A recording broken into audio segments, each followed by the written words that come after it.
RCN. Le son de la différence.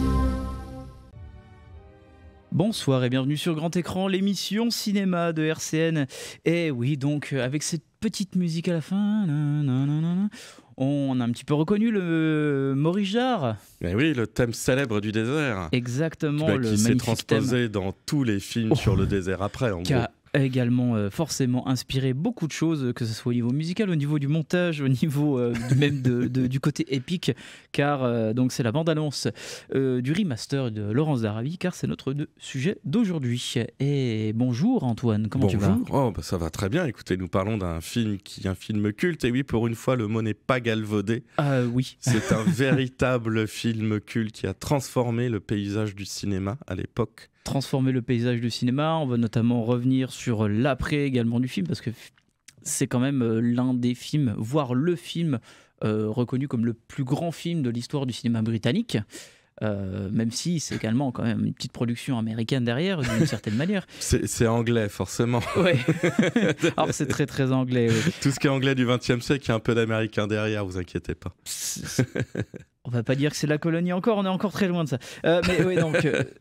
fallait quand même revenir un peu sur ce film, sur l'histoire, et forcément c'est un grand film d'histoire déjà avec un grand H. Absolument. Car on va revenir forcément sur le contexte du film, car avant forcément de parler de Laurence d'Arabie, c'est surtout qui est Laurence d'Arabie. Absolument, et qui est Laurence d'Arabie ? Laurence d'Arabie était un officier anglais pendant la Première Guerre mondiale, qui s'ennuyait comme pas possible en Égypte et qui cherchait un challenge. C'est un peu ça, oui. Bon, dans la réalité, c'est un peu moins héroïque. Oui. Mais en gros, c'est à l'époque l'Empire ottoman, c'est-à-dire la Turquie. C'était évidemment la Turquie actuelle, mais c'était aussi tout le Moyen-Orient.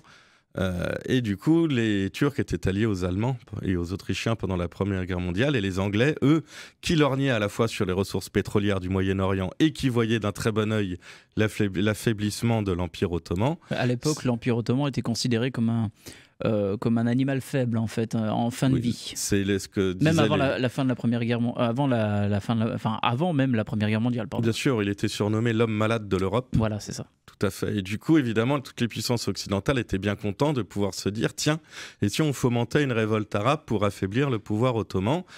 Parce qu'à l'époque, évidemment, tout le Moyen-Orient était considéré comme l'Empire ottoman, mais était vu comme une espèce de colonie. Donc, l'Empire ottoman était très peu populaire. Hein. Oui. Et du coup, les Anglais se sont dit, et on va envoyer quelqu'un, Laurence d'Arabie, pour unir toutes les tribus bédouines de l'époque et du coup libérer le Moyen-Orient du joug ottoman pour y apporter l'influence occidentale, notamment anglaise, puis après française. Exactement. Aussi française. Car c'est pour ça qu'aujourd'hui il y a une grosse dichotomie entre, ça s'est appelé la ligne Sykes-Picot, entre l'influence anglaise. L'accord Sykes-Picot, donc c'était les deux officiers qui avaient déjà délimité le partage de ce qu'allait être l'Empire ottoman. Quoi. Voilà, et du coup, à partir de ce moment-là, ils se sont dit on va envoyer des gens pour fomenter des révoltes, et du coup, ça a été le rôle de Laurence d'Arabie. Exactement. Qui a été impressionné par la culture arabe et qui s'est beaucoup inspiré, et qui a écrit un livre qui est devenu assez célèbre, qui s'appelle Les 7 piliers de la sagesse. Qui à l'époque est sorti en très très peu d'exemplaires, mais qui a inspiré beaucoup de gens qui ont redécouvert un Moyen-Orient qui était beaucoup moins fantasmé, mais très spirituel, toujours très spirituel, très culturel aussi, et qui est devenu à l'époque très très célèbre. Oui. Alors, donc, c'était un officier donc, de liaison britannique durant la Grande Révolte arabe, donc, que l'on disait donc, de 1916 à 1918. Et c'est vrai qu'avec les 7 piliers de la sagesse, en fait, il va confirmer finalement ses talents littéraires, car c'était quelqu'un de très très cultivé, avant d'être un simple officier de liaison, notamment qui faisait les cartographies à la base. Oui. Et donc, Sir Lawrence décéda donc, le 19 mai 1935 près de Warham, dans le Royaume-Uni, des suites d'un accident de moto. Et c'est vrai que, donc, pour revenir donc, au cinéma, l'idée de faire un film remonte en fait avant sa mort. On va dire le premier à vouloir lorgner sur un projet fut en fait Alexander Korda, donc grand producteur notamment qui officiait donc au Royaume-Uni mais qui était originaire donc de pays d'Europe de l'Est. Et donc Lawrence refusa direct tout projet émanant de sa vie. Et Korda en fait relança le projet après sa mort, mais sans succès à l'époque, car la perspective d'alliance entre le Royaume-Uni et la Turquie face à l'Allemagne nazie aurait empêché donc de pouvoir parler des Ottomans. Il faut jamais oublier que c'est généralement... Le contexte de l'époque, il faut toujours revenir là-dessus. Quand ça devient politique, on ne peut pas faire grand-chose. Exactement. Et c'est finalement donc au début des années 50 que le projet va être relancé, notamment par Harry Cohn, qui était à la tête de la Columbia, donc va récupérer le projet. Et avec le refus notamment de Michael Powell à la réalisation, c'est David Lean qui va être choisi pour ce rôle-là. Alors, forcément, c'est un projet...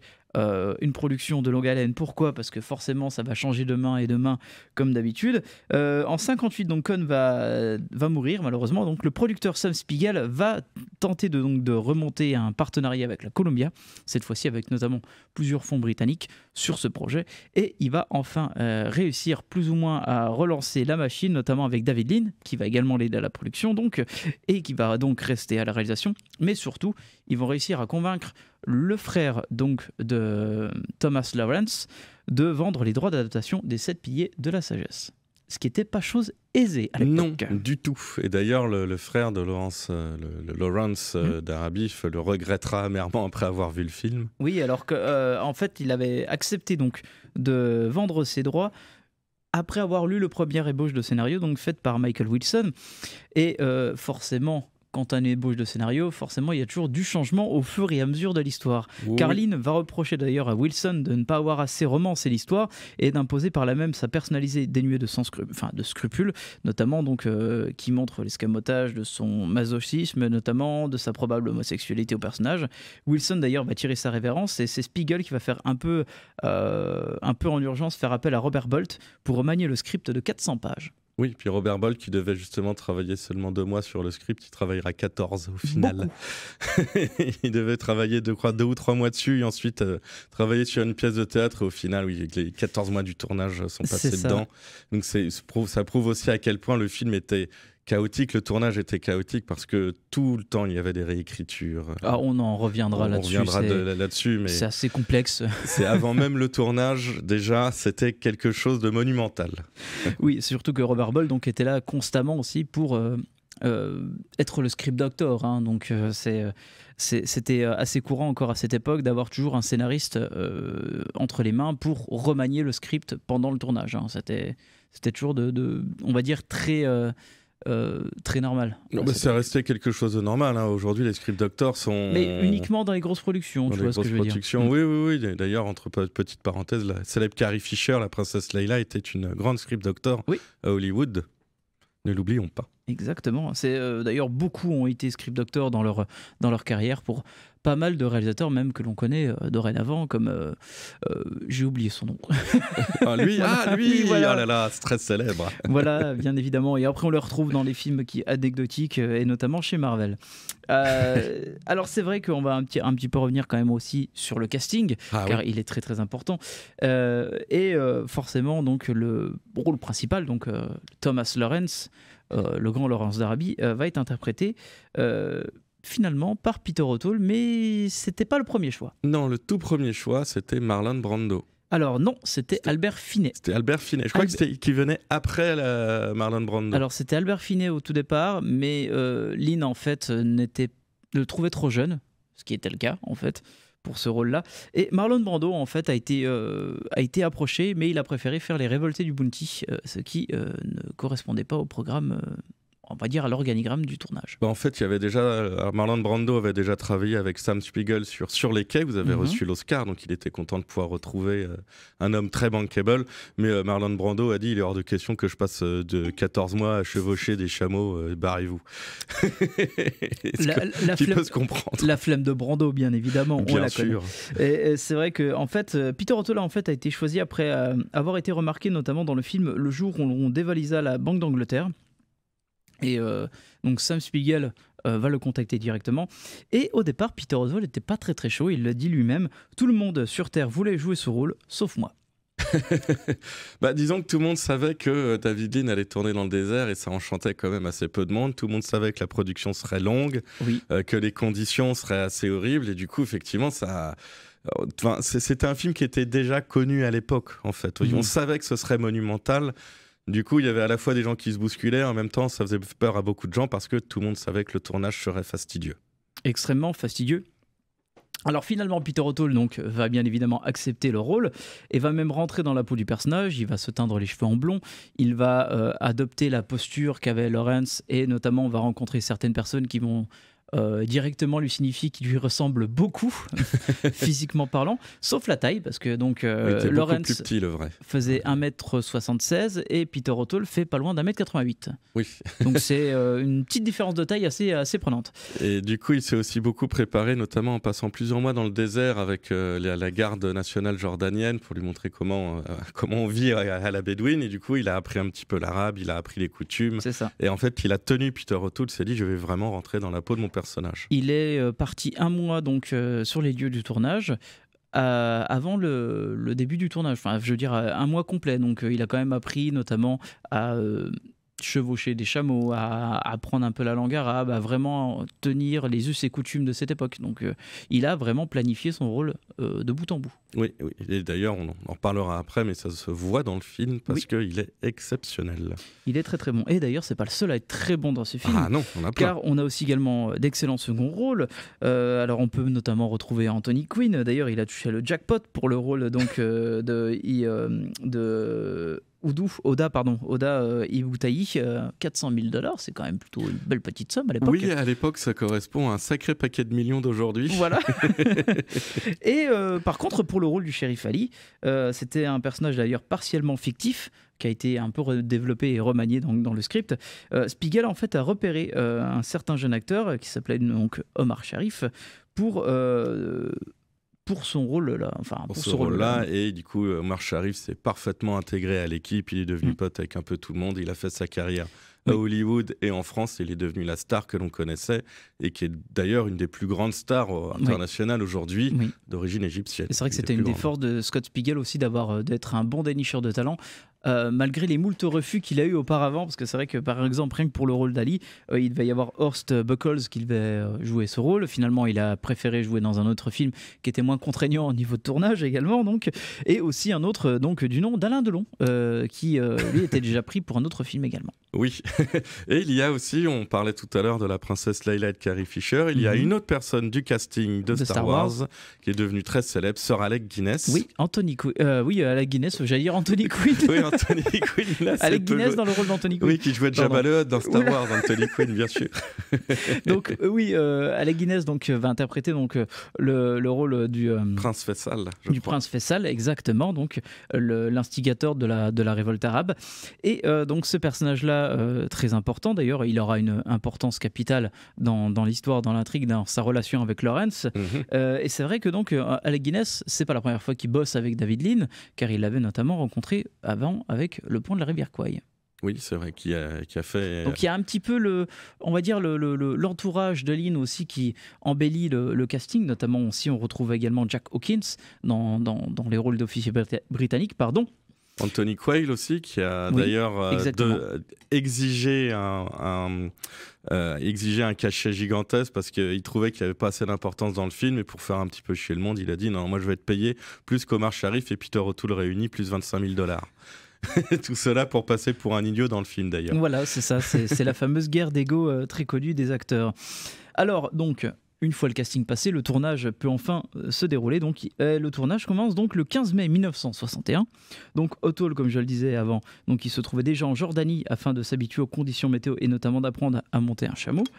La séquence d'ailleurs du désert, plusieurs séquences ont été d'ailleurs filmées au départ par Almeria, donc en Espagne, mais aussi donc en Jordanie, comme je l'ai dit un petit peu plus tôt, car le roi Hussein en fait a mis à disposition l'armée jordanienne pour les plans en fait en ayant besoin de nombreux figurants, donc notamment les scènes de bataille et la scène de prise d'Aqaba. C'est grâce notamment à l'aide du roi Hussein donc de Jordanie qu'ils ont pu quand même faire, on va dire cette séquence assez épique, assez importante, qui va émaner en fait le pouvoir que peut avoir Lawrence sur ses soldats. Oui, ça a été une des conditions de David Lean. Je veux tourner là où les événements se sont réellement passés. Ouais, notamment donc Wadi Rum, donc les fameuses séquences, notamment à proximité, on va dire, des fameux piliers de la sagesse. À peu près 20% du film en fait a été tourné là-bas quand même. Oui, ce qui à l'époque assez était impressionnant. énorme. David Lean voulait tout faire, mais ils se sont vite rendus compte que c'était... Alors. Bon. Voilà, parce que si le tournage a duré 1 an et 4 mois, c'est pas pour rien. Voilà, le tournage a duré 1 an et 4 mois. Pourquoi? Il y a eu beaucoup de problèmes qui ont provoqué énormément de retard et donc par conséquent des plannings de tournage qui se sont échelonnés à travers la longueur. Notamment, donc les heures de tournage étaient extrêmement rétrécies. Il fallait donc tourner de 8h à 11h du matin. Pourquoi? Déjà pour les lumières, parce qu'on ne pouvait pas tourner beaucoup plus tôt. Et bien évidemment, pour la chaleur, car à partir de midi, c'était insoutenable. Totalement insoutenable, oui. Il fallait pas oublier donc que à l'époque, donc, on tournait également avec des machines analogiques qui prenaient très facilement la chaleur et qui pouvaient provoquer aussi des pannes et un manque de suite pour faire de quoi filmer, quoi. Oui, il y a aussi des tas de... Par exemple, il y avait beaucoup de vent. Et au début du tournage, comme tout le monde, tout le monde utilisait des petits gobelets en plastique blanc. Simplement à cause du vent, et les petits gobelets en plastique blanc se sont mis à voler partout dans le désert. Et du coup, des journées entières ont été perdues à cause de ça. Et même les matinées de tournage, en fait, étaient très complexes, notamment pour les techniciens, parce qu'il fallait donc, éviter qu'on voit les pas des techniciens dans le sable. Dans le sable, donc il fallait rassainir le sable, il fallait laisser aucune trace pour les séquences de tournage où en fait on est vraiment dans un endroit totalement désertique, sans lieu de vie et compagnie. Quand on voit notamment Lawrence arriver assez proche d'Aqaba ou dans sa première rencontre avec le shérif Ali. Et ça demandait beaucoup de temps. Oui, il ne faut pas oublier aussi que la moindre goutte d'eau utilisée sur le tournage là-bas venait uniquement en camion-citerne de plus de 200 km. Donc c'était une logistique qui était insupportable, monstrueuse. Les acteurs en avaient marre et du coup Peter O'Toole s'est mis à beaucoup boire et beaucoup fumer.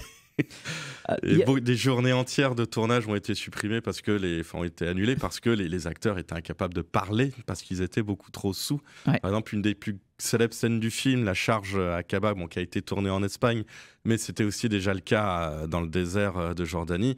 En fait, on s'est rendu compte que Peter O'Toole était incapable de parler, tellement il était sous, tellement il avait fumé de hashish. C'était totalement chaotique. Oui, parce que c'est vrai qu'il y a beaucoup de scènes, en fait, notamment qui ont été tournés à Almeria également. Il y a eu du reshoot également aussi qui a été retourné au Maroc. D'ailleurs, les conditions étaient assez terribles parce que là, il devait filmer en pleine journée. Et donc, en fait, Peter O'Toole se retrouvait en fait à être dans un désert, à être filmé en gros plan. Et en fait, pour calmer on va dire la chaleur corporelle qu'il a bien eu beaucoup de mal par la suite, il tournait en fait avec les pieds dans des bains de glace afin de pouvoir se rafraîchir. Voilà. Au moins pour les gros plans, ça se voit pas, c'est bien. Ça se voit pas, donc ça allait, c'était parfait. Le cinéma trouve toujours une solution. Exactement, il y a toujours une solution à trouver quelque part. Et donc, on parlait donc des conditions de tournage terribles, mais il y a aussi un élément aussi qui a fait retarder beaucoup le tournage, c'est la méthode de travail de David Lean, bien évidemment. Oui. Car il a tendance à se présenter sur le plateau sans avoir la moindre idée de la façon dont il doit filmer la scène, au point de faire extrêmement patienter ses acteurs. Bah oui, sachant que t'as que 3 heures de tournage par jour si tu sais pas quoi tourner. Et donc, ça fait picoler Peter O'Toole en attendant. Ça fait picoler Peter O'Toole. Sam Spiegel était absolument mécontent. Ils ont fini par s'engueuler. Enfin, là, il y a eu des gros problèmes avec la production. D'ailleurs, pendant ce qu'ils avaient choisi, Sam Spiegel a dit non, le tournage sera beaucoup trop long. Je vais mettre 2 mois de pause au milieu. Anthony Quinn et d'autres en ont profité pour tourner un film d'ailleurs, pour aller se reposer en allant tourner un autre film.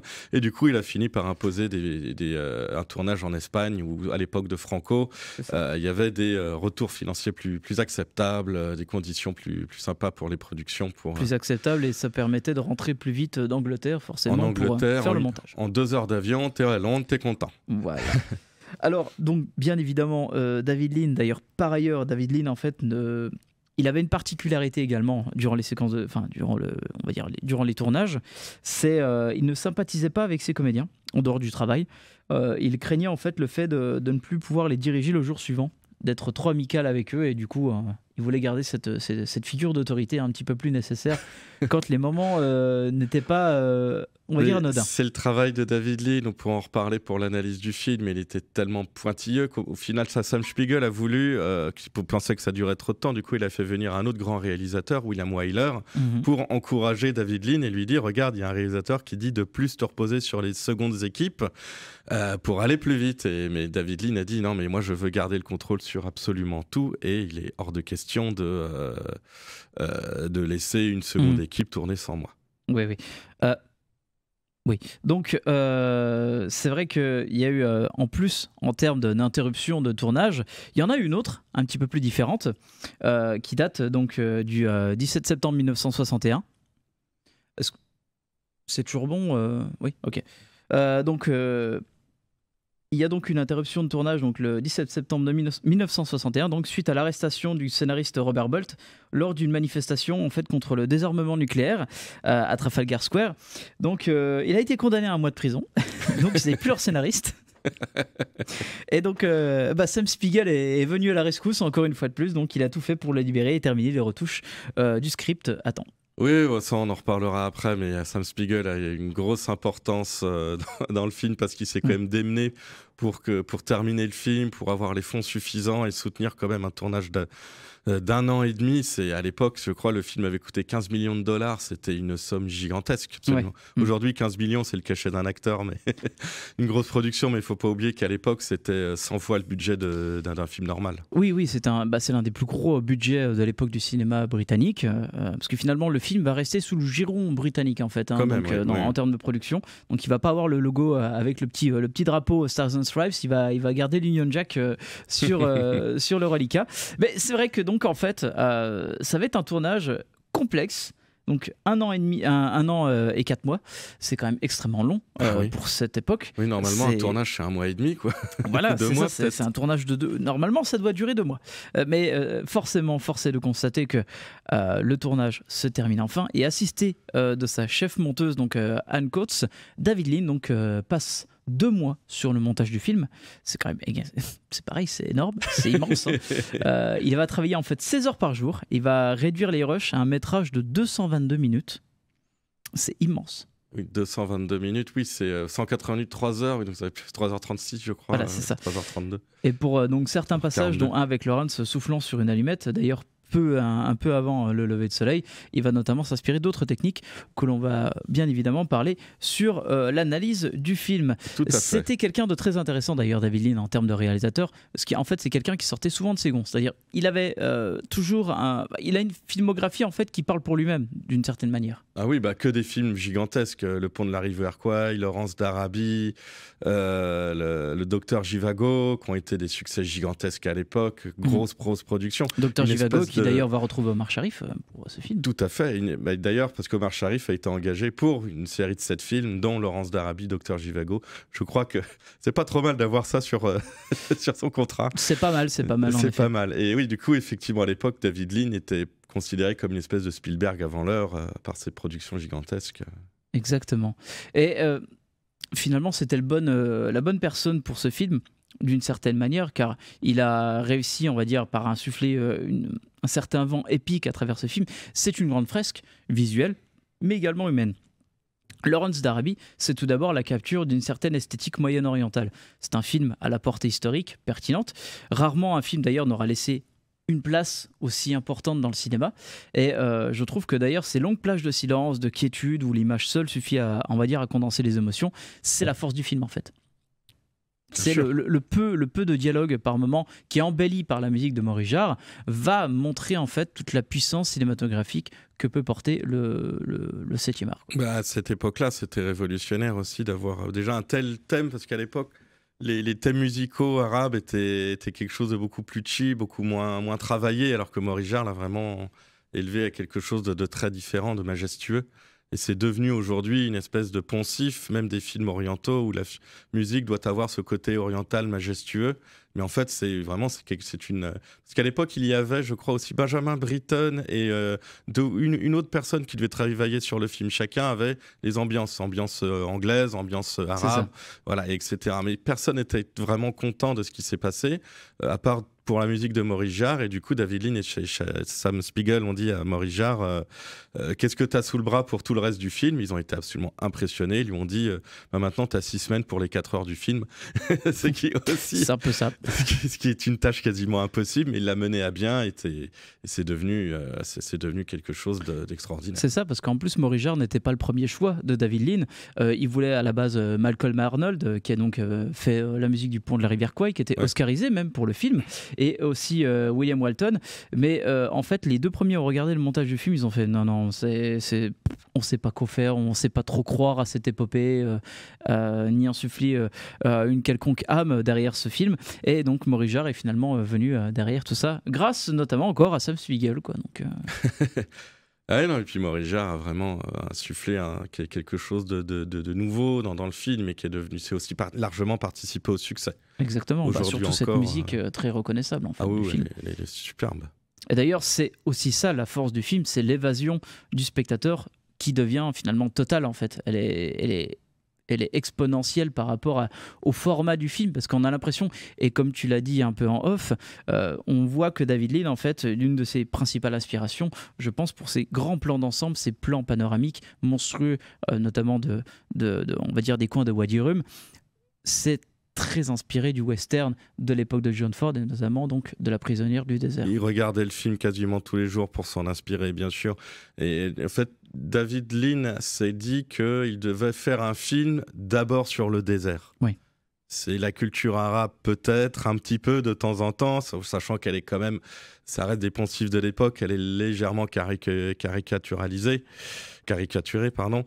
Mais d'abord, lui, ce qu'il a voulu filmer, c'est le désert, parce qu'il s'est dit, personne, à part peut-être John Ford dans La prisonnière du désert, mais ça reste dans un cadre américain et western. Moi, je veux filmer le gigantesque désert d'Arabie, je veux filmer la chaleur, je veux filmer quelque chose qu'on n'a jamais réellement vu intelligemment au cinéma, parce que des films qui se passaient au Moyen-Orient, il y en a eu plein dès les années 20, mais c'était tourné dans des studios, c'était ridicule, c'était des fonds peints à l'arrière, et lui il s'est dit non, je veux aller dans le désert, filmer le désert, je veux vraiment faire transparaître cette chaleur inhumaine à travers mes films, et c'est pour ça qu'il prend son temps pour filmer le désert, il prend son temps pour filmer le soleil.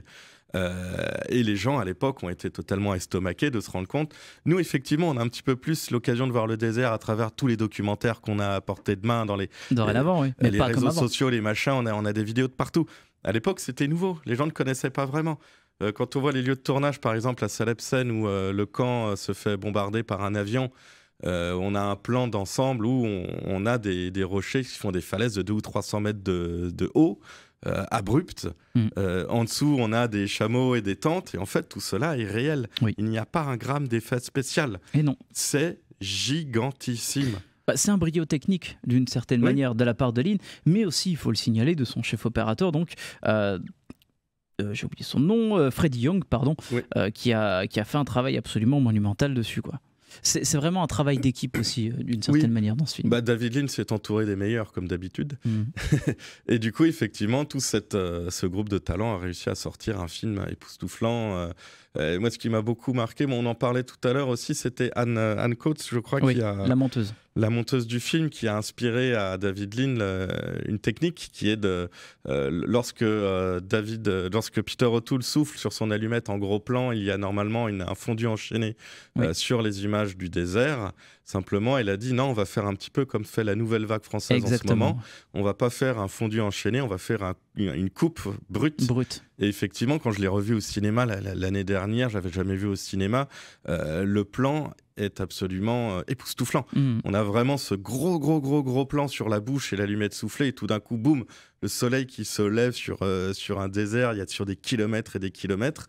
Et du coup, évidemment, ce changement abrupt de plan et d'espace impressionne.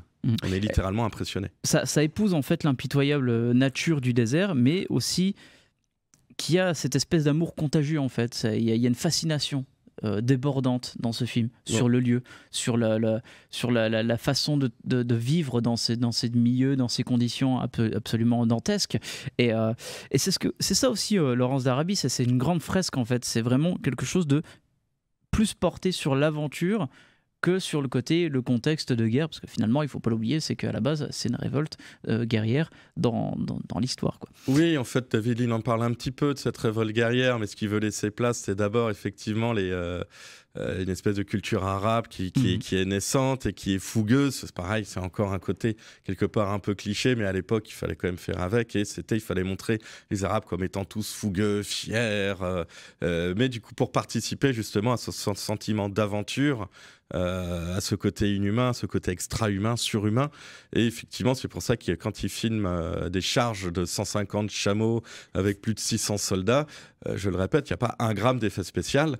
La scène est toujours aussi impressionnante aujourd'hui. Voilà. Et surtout quand elle est filmée en Jordanie avec les vrais soldats jordaniens. Avec des vrais soldats jordaniens. On se dit c'est extrêmement puissant, quoi. Qui étaient probablement les arrière-petits-enfants des vrais soldats qui ont participé à la vraie charge. Et pour la petite histoire... C'est possible. Ah oui, c'est possible. Pour la petite histoire, donc Anthony Quinn, comme je disais donc, dans le film, qui campe le rôle de... Pardon, j'ai oublié le nom, de Oda Ibutayi. En fait, il est arrivé totalement grimé sur le tournage. Il avait cette habitude d'Anthony Quinn de rentrer dans son personnage dès qu'il arrive le premier jour, et il était totalement grimé, il avait mis un faux nez, il avait vraiment les marques un peu plus on va dire portées sur la peau, forcément avec les conditions climatiques de cet endroit-là, on a la peau qui est beaucoup plus impactée, forcément. Bien sûr, par les conditions. Il y avait donc certaines personnes qui donc avaient rencontré le vrai Oda et étaient bluffées en fait par la tête d'Anthony Quinn, parce qu'il ressemblait également trait pour trait à l'ancien personnage. Donc c'est fou en fait de pousser à un point inimaginable cette façon de vouloir travailler dans des lieux et des conditions dantesques, de vouloir aussi joue un peu sur cette authenticité, mais il faut pas l'oublier, c'est quand même un film extrêmement romancé, c'est un film qui va forcément jouer un peu sur le côté tendancieux du personnage de Lawrence, et c'est aussi l'une des forces de ce film, ça montre aussi le côté humain du personnage, car en fait c'est surtout un parcours mental du personnage, c'est ce personnage donc totalement solitaire, qui est impertinent à la recherche en fait d'un défi personnel, et qui correspond forcément extrêmement bien à la fameuse réplique, donc nul n'est prophète en son pays. Et finalement, il va l'être ailleurs, quoi. Donc, loin de ce que cherche sa hiérarchie, qui incarne donc le monde des idées, de la connaissance, il est cependant en fait aussi la victime d'un parcours qui le dépasse totalement et d'une cause qui l'amène à une aliénation fragile. La qualité en fait du récit permet en fait de garder donc une certaine cohérence face à la délicatesse du personnage, qui a finalement une personnalité très nébuleuse. On le voit au fur et à mesure dans son parcours. Lawrence va passer de quelqu'un qui a envie de vivre et de goûter à l'aventure, et finalement va subir aussi également les conséquences de son poste, de cette vision en fait, qui n'est pas comme un leader de cette armée, parce que finalement ça reste Faisal, il est son bras droit, mais il va aussi subir les conséquences. Il y a cette séquence où va y avoir des tensions entre les différents clans arabes dans cette histoire, et donc un des personnages donc va être accusé par un autre, ce qui est vrai parce qu'il a tué quelqu'un donc du clan adverse, et la règle veut que c'est lui qui doit également perdre la vie.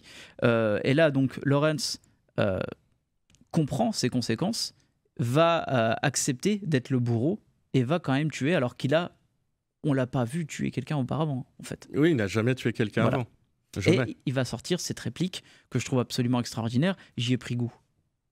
Oui, c'est ce parcours mental de Laurence d'Arabie qui a été très décrié par le frère justement du vrai Laurence d'Arabie. Elle a dit, mais vous le dépeignez comme une espèce de sadique, de masochiste, c'est pas du tout ce qu'était mon frère. Mais après, quand on regarde l'analyse du film, ça rend le personnage tellement plus humain, tellement plus complexe, beaucoup plus fort. Quand il fait cette traversée du désert qui est pour lui une aventure, c'est aussi littéralement une traversée du désert. Et quand David Lynch me montre ce désert majestueux, il le montre aussi comme étant mortel, et ça correspond parfaitement aussi au paysage mental de ce Laurence d'Arabie du film, qui est cette recherche d'aventure, cette recherche de challenge, de se dépasser soi, donc quelque part aussi de la douleur. De se transposer à travers cette douleur, se métamorphoser Et du coup, par exemple, dans le film, quand il va récupérer un homme qui est tombé dans le désert parce qu'ils ont réalisé quelque chose qui, à l'époque, était considéré comme impensable, traverser pendant plusieurs jours un désert qui est d'une chaleur excessive, et un homme tombe, il reste au milieu de ce désert, et Lawrence décide d'aller le récupérer. Et il revient, dans le film, il est acclamé en héros, alors que dans la réalité, tout le monde s'était fichu de lui parce qu'il avait juste sauvé la vie d'un homme en se mettant en danger, et ça valait pas le coup. Et que voilà, autant perdre un homme, pas en perdre deux. Voilà, et du coup, dans le film, il s'est montré comme quelque chose d'héroïque. Effectivement, la manière dont c'est monté montre à quel point c'est quelque chose de difficile et à quel point il arrive à passer cette douleur pour devenir justement ce qu'il a toujours rêvé d'être, l'aventurier, le bédouin. Et d'ailleurs, il y a une image magnifique dans ce film où on l'habille en bédouin. Avant, il était habillé en officier anglais. Il est habillé en bédouin. Il est heureux, il se sent. La couleur, d'ailleurs, se rapproche de celle du désert. Oui. Il devient le désert et il sort, comme il ne sait pas exactement à quoi il ressemble, il sort son couteau. Il brandit son couteau en l'air et il peut se regarder sur la lame de son couteau. Donc, donc c'est aussi à travers ce miroir qui est aussi une arme pour lui, donc un ego surdimensionné, etc. Enfin, David Lynch et Peter O'Toole, parce que c'est une improvisation de Peter O'Toole d'ailleurs sur le tournage. Le coup du couteau. Le coup du couteau est une improvisation, mais c'est extrêmement. Enfin, David Lynch a tout de suite su à quel point c'était malin. Il a dit bon sang, mais oui, c'est exactement ça le personnage. Quelqu'un qui est sur le fil du rasoir, encore littéralement, et qui a un ego un peu surdimensionné et qui va jouer en fait avec la vie d'un peuple. Il accepte une mission auquel on ne pense pas vraiment une certaine réussite de la part des officiers britanniques. Ce qu'il fait finalement, et en plus il est donc presque déifié d'une certaine manière, on le voit à travers ce film, et en fait on le sait très bien que forcément la chute va être plus que terrible. Et c'est ça qui est fort avec ce film, c'est que c'est un film initiatique, donc où on voit Lawrence tenter de donner corps à son idéal, mais c'est aussi un film en fait où le récit souligne l'opposition qui tiraille en fait le héros entre son humanité et son fantasme en fait de figure christique. C'est aussi ça sa force en fait dans ce film. Et la première partie d'ailleurs, c'est qui est très intelligent en fait. La première partie, c'est justement le fantasme, la montée en puissance. Ça montre Lawrence dans sa dimension mythique en fait, et la seconde mystique aussi. Ouais, mystique. Et la seconde en fait explore plus la face sombre de Lawrence. La désillusion politique. Voilà. Et on le voit en fait dès le départ. Alors, c'est vrai que c'est un film d'époque. Je pense que dans le dernier montage, il existe encore donc la fameuse intermission, donc le fameux entracte qui coupe en deux le film. L'année dernière, c'était ça, on passait 10 minutes dehors. Mais tant mieux, parce que 2 fois 2 heures, les jambes, c'est ça. Donc, ce fameux entracte. Et dès que le film reprend, en fait, l'une des premières séquences, c'est donc l'attaque du train donc sur l'armée ottomane. Et là, on voit vraiment on voit un Lawrence en fait avide de sang. Qui va lancer l'attaque, qui va donc tirer à la TNT pour exploser le train et donc laisser finalement le pillage se courir au cours de sa quête de rechercher des survivants. Quoi, bien sûr, et même ses amis... il va se faire tirer dessus en plus. Bien sûr, et ses amis officiers anglais d'ailleurs à la fin disaient on commence à plus trop vous soutenir parce que là on a l'impression que vous cherchez vous plus... devenez un chef de guerre. Voilà, vous cherchez plus la guerre que justement le retournement politique que nous on cherche. Voilà. Et évidemment, il s'est aussi laissé prendre dans le jeu politique des Bédouins entre eux, qui évidemment, tout sauf bête, ça savait parfaitement quels étaient les enjeux, et qui chacun essayait de tirer sa part du gâteau, réel ou non, etc. Enfin, Lawrence d'Arabie, effectivement, s'est rendu compte à ce moment-là qu'il n'était qu'un Anglais parmi les Bédouins, même s'il était acclamé parmi ces Bédouins, qu'il avait entre guillemets son armée personnelle, c'est quoi, ses amis loyaux qui le suivaient. Ouais. Mais il y avait aussi des chefs Bédouins qui disaient écoute Toto, t'es anglais, l'oublie pas, nous on est dans notre pays et nous on a aussi notre agenda politique que toi tu ne peux pas comprendre. Voilà, c'est ça, et c'est ce qui va finir par l'accepter avec un grand remords, bien évidemment. Bien sûr. Alors, donc pour terminer un peu cette émission, on va finir donc forcément par la réception de ce film. C'est un film qui donc reste forcément, comme on l'a dit, à jamais gravé dans la légende du cinéma. Lawrence d'Arabie donc sort le 10 décembre 1962 aux États-Unis. Le film, d'ailleurs jugé trop long après ses projections test, fut amputé de 35 minutes. Le premier montage, donc comme je le disais, faisait 222. Et maintenant, donc, on retrouve avec la dernière version remaster, on est sur du 3h44. Oui. Et là, on a retrouvé quelques scènes d'ailleurs pour la restauration. Ils s'attendaient, il y a les deux personnes qui ont restauré le film ne s'attendaient pas à ça, mais ils se sont dit bon bah on va appeler le studio de la Columbus pour nous envoyer quelques rushs. Et en fait ils se sont retrouvés avec un camion de 4 tonnes de rushs. Ils ont mis 1 an à tout regarder. Et surtout à tout numériser. Et à tout à l'époque c'était pas encore numérisable, mais en fait ils se sont rendus compte qu'il n'y avait plus les pistes audio. Oui, donc ils ont dû refaire du doublage derrière. Voilà, ils se sont retrouvés tous les acteurs pour refaire le doublage. Et d'ailleurs David Lean, pardon pas Lynch, que ça aurait été drôle de voir un Laurence d'Arabie par David Lynch, mais bon, c'est autre chose. Oui. Il a félicité Peter O'Toole parce qu'il disait que le doublage audio de Peter O'Toole était meilleur que l'original. Et Peter O'Toole a dit en plaisantant, écoute, ça fait 25 ans, parce que la restauration s'est faite en 89. Ouais, écoute, après 25 ans, maintenant je commence à connaître mon rôle. Alors donc, bien évidemment, Laurence d'Arabie va devenir un succès international. Oui. Ça a été un carton monumental. Oui. En France, d'ailleurs, le film attire 5,7 millions de spectateurs. C'est le 3e au box-office en 1963, derrière La Grande Évasion et La Cuisine au beurre. Parce que pourquoi pas. Tu peux pas. Tu ne on peux sait pas. J'ai pas vu La Cuisine au beurre, mais qui a vu La Cuisine au beurre? Tu ne peux pas affronter Fernandel et Bourvil face à toi. Donc. Eh oui, le grand Gilles Grangier que personne ne connaît non plus aujourd'hui. Oui, c'est un peu vrai. Donc, en termes de récompenses, d'ailleurs, le film est également un carton. 7 Oscars, donc notamment le meilleur film et meilleur réalisateur. Oui, et d'ailleurs, il devait aussi y avoir les meilleurs costumes, mais apparemment, dans la fiche technique, ils ont oublié de nommer la costumière aux Oscars. Ça, c'est beau quand même. C'est beau, hein. Ça, c'est beau. Là, tu vois, c'est bien dégueulasse. C'est la vraie valorisation du milieu, tu vois. C'est genre les mecs qui sont quand même, qui se sont quand même arrachés pour les costumes qui sont absolument incroyables. Les costumes sont incroyables. Il y a plusieurs anecdotes d'ailleurs. La costumière a fait exprès que les habits, notamment militaires de Peter O'Toole, soient trop petits pour lui, pour montrer qu'il n'a pas sa place chez les militaires. Et plus le film avance, plus les vêtements, notamment bédouins, deviennent transparents, pour montrer que lui aussi devient le désert. Et du coup, c'est d'une intelligence extraordinaire. Il prend une plus grande instance, une plus grande posture en fait dans ses costumes arabes que dans ses costumes militaires où il est tout fin en fait. Il est tout fin, alors que dans les costumes arabes qui sont plus amples, ça lui permet aussi de prendre lui une plus grande stature. Eh ben non, on a oublié de nommer la costumière aux Oscars alors qu'elle en aurait mérité 3 ou 4 juste pour ce film. Ça, c'est problématique d'une certaine manière. Eh oui. Alors, c'est vrai que donc, comme c'est un film légendaire, il a eu donc droit à sa version remasterisée, donc en 89, et aussi forcément à sa renumérisation assez phénoménale également. Oui, non, franchement, le revoir au cinéma aujourd'hui, c'est une expérience extraordinaire. On se rend compte que le fait que déjà la réalisation de David Lean a très peu changé, qu'aujourd'hui, effectivement, on gueulerait beaucoup sur le film parce que beaucoup de personnages arabes sont incarnés par des Anglais pure souche et effectivement, ça pourrait faire un peu gueuler aujourd'hui. Mais à part ça, effectivement, les plans du désert restent iconiques, ils restent majestueux. Le montage est d'une intelligence redoutable. L'incarnation des personnages et des acteurs sont extraordinaires. Non, le film garde ce côté iconique. Il y a beaucoup de gens pour la séance. J'étais assez étonné. Je pensais qu'il y aurait moins de monde. Mais non, on se rend compte que le fait qu'il n'y ait pas d'effets spéciaux, que ces montagnes sont là, que ces gens qui font 2 mètres de haut face à ces falaises de 300 mètres qui sont filmées de manière majestueuse, écrasent. Et pour l'époque, c'est absolument incroyable d'avoir tourné dans ces lieux-là, en fait.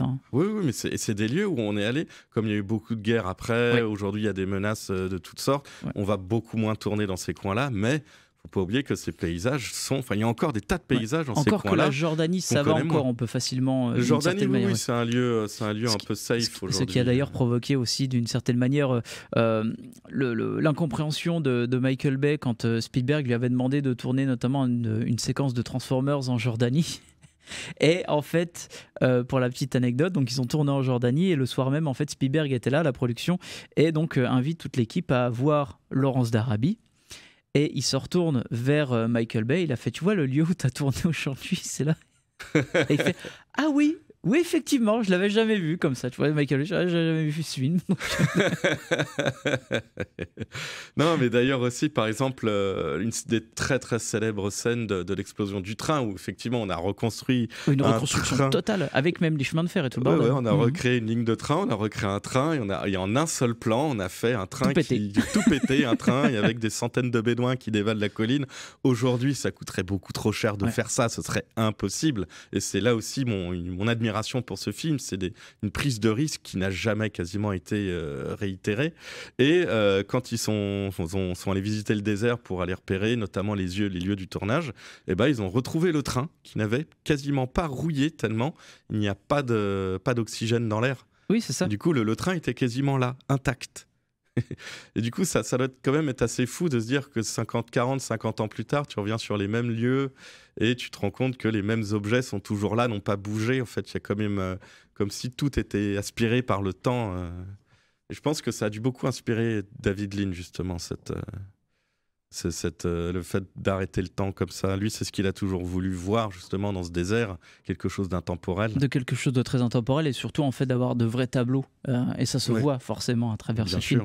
Et aussi, il ne faut pas le souligner, il faut ne pas oublier le souligner, pas mal d'acteurs aussi ont eu des carrières un petit peu plus améliorées grâce à ce film, notamment un certain Omar Sharif, qui donc avait une carrière, il était reconnu dans le milieu du cinéma, notamment moyen-oriental, mais il va être maintenant au niveau international. International, oui, c'est ce qu'il racontait que avant la sortie du film, il tournait dans des petites roulottes. Et juste après la sortie du film et le succès gigantesque, quand il revient pour le tournage, il a une caravane gigantesque avec plein de personnes juste pour petits soins pour lui. Il s'y attendait absolument pas à ça. Il y a eu Peter O'Toole aussi, qui a vu que ça reste son rôle le plus iconique, mais qui a eu sa carrière qui a continué. Alec Guinness, lui, il a continué sa carrière au théâtre. Et du coup, il a tourné dans Star Wars. Notamment dans Star Wars, oui. Et du coup, oui, non, bien, il y a eu plein, Anthony Quayle, Anthony Quinn, des tas d'acteurs, effectivement. On se rend compte aussi que c'est un film de casting, quoi. Oui, c'est un film de gueule. C'est un film de gueule, quoi. Mais c'est vrai qu'en plus, Peter O'Toole, c'est peut-être un nom qui a un petit peu disparu, je dirais, dans l'imaginaire collectif du cinéma international. Oui, on peut demander des gens dans la rue, je suis pas sûr qu'ils le connaissent. Oui. Et pourtant, en fait, Peter O'Toole, pareil, a une carrière immense. Oui. Et Laurence d'Arabie a forcément contribué à sa carrière, mais c'est vrai que le plus impactant reste Omar Sharif, bien évidemment. Oui. Ce qu'on connaît surtout en France, il a fait une petite carrière à Hollywood. Un petit peu en France aussi, oui. Riche grâce à Dr Zhivago, riche, il a pas non plus touché les millions, mais quand même. Et effectivement, il a préféré s'installer en France où on l'a connu, nous tout petit, parce que il adore les courses. Oui, on l'a reconnu grâce. Alors, de notre génération, donc, qui a grandi dans les années 90. Je l'ai d'abord connu à cause des pubs. Cause des pubs PMU avec le cheval, c'est mon dada. Voilà. Le cheval, c'est mon dada, j'adore les courses. Et après, quand on commence à s'intéresser au cinéma, on se rend compte qu'il a une carrière formidable, que c'était quand même un acteur gigantesque. Et immense. Hein. Immense. Et du coup, il a choisi aussi de faire sa carrière en France, ce qui est sympa aussi. Oui, parce qu'il a quand même. Par exemple, dans les années 80, il s'était vraiment internationalisé aussi encore un peu plus. On le voyait autant, par exemple, dans le cinéma américain. Il a même joué dans Top Secret des Frères Zucker. Je ne sais pas si tu te rappelles quand on avait fait l'émission sur les Frères Zucker. On le retrouve dans les Pyramides bleues d'Ariel Dombal 4 ans après, et encore dans les Possédés d'Andrés Vajda juste après. Donc, ça montre à quel point c'était un acteur multitâche et multilangue aussi. Absolument. Oui, tout à fait. Mais c'est vrai que c'était quand même une sacrée époque, quoi, parce que le jour, la veille de la sortie du film à Hollywood, il y a Omar Sharif et Peter O'Toole qui avaient rencontré Lenny Bruce. Et Lenny Bruce était à l'époque un des grands comédiens très controversés de l'époque, qui était justement drogué. Oui. Et du coup, il lui dit, on va aller picoler, on va aller chez moi. Donc, ils sont effectivement allés chez Lenny Bruce, et Lenny Bruce commence à se shooter à l'héroïne devant les deux comparses et descendre de police au même moment, tout le monde en tôle. Et du coup, Sam Spiegel a dû user de tout son réseau pour faire sortir Omar Sharif et Peter O'Toole. Et Peter O'Toole, pour rien arranger, a dit « Vous faites ce que vous voulez, mais moi je sors pas s'il n'y a pas Lenny Bruce qui sort avec nous. » Et du coup, la veille de la sortie du film, c'est dire à quel point Hollywood, à l'époque, c'était le western. C'est un peu ça, ouais. C'était franchement l'immense mafia. Ils ont fait sortir tout le petit monde, ils ont étouffé l'affaire pour pas trop que ça se sache et que l'avant-première se passe correctement. C'est quelque chose qui aujourd'hui, si ça se sait, c'est un scandale direct. C'est un scandale absolu. Ouais. Mais à l'époque, ça se faisait assez régulièrement. Pas tous les jours, mais assez régulièrement. C'était cette période assez crasse aussi d'Hollywood, d'une certaine manière, les années 60. C'était un peu, on va dire, les restes de la période folle des années 30. Oui, c'est des acteurs qui avaient commencé, aussi le début des années 60, un peu flower power, où la drogue avait cette aura. Il y avait encore plus cette place. Tout n'était pas encore trop interdit. Et effectivement, on se rend compte qu'à cette époque-là, le Hollywood, c'est aussi ce dont on parlait vis-à-vis des conditions de tournage.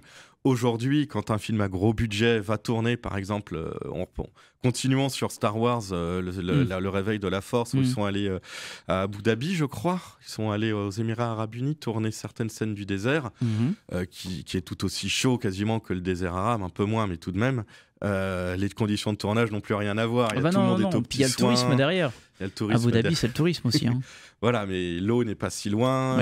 Tout le monde est au petit soin. Il n'y a pas de souci. Il y a plein d'unités. Alors que là, c'était en plein milieu. Alors que là, c'était tu tournes. J'ai chaud. Tant pis, on doit faire la scène. Ça n'a rien à voir. Mais lui, un bac de glace sur les pieds, c'est bon. C'est clair. C'était vraiment ça. C'est ça le pire, quoi. Ouais, bien sûr. Mais oui, donc c'est un film qui est totalement entré dans la légende. C'est un film fou. C'est un film fou. C'est un film fou par sa conception. C'est un film fou par l'histoire, avec un gros H. C'est un film fou par le personnage, parce qu'il faut quand même le signaler. Thomas Lawrence a peut-être embelli sa situation à travers son livre Les 7 piliers de la sagesse. Oui, oublions c'est pas quand même une histoire que c'est une histoire qui est d'abord politique, politico-militaire. C'est ça. Oui, il faut pas l'oublier. Il faut pas l'oublier. C'est aussi une aventure humaine parce que réellement, Laurence d'Arabie a vécu une aventure intérieure qui était énorme. Ça a été un des premiers à réellement se dire je vais vivre comme les Bédouins pour essayer de les mener à bien mon agenda politique, mais quand même essayer de rentrer à fond dans cette peau-là. Intentionnellement. Et effectivement, c'est exactement ce que montre David Lean, une aventure intérieure qui est tout aussi immense que l'aventure extérieure qu'il filme. Bien évidemment. Et surtout, forcément, ça me fait penser à cette histoire de tournage, parce que finalement, donc, le vrai Lawrence, son voyage a duré moins longtemps que le tournage du film. Dire à quel point ce film est assez majestueux. Voilà, donc c'était tout pour cette émission, donc sur la spéciale Laurence d'Arabie. On revient donc la semaine prochaine pour un autre sujet. Ciao tout le monde. Ciao. RCN, www.rcn-radio.org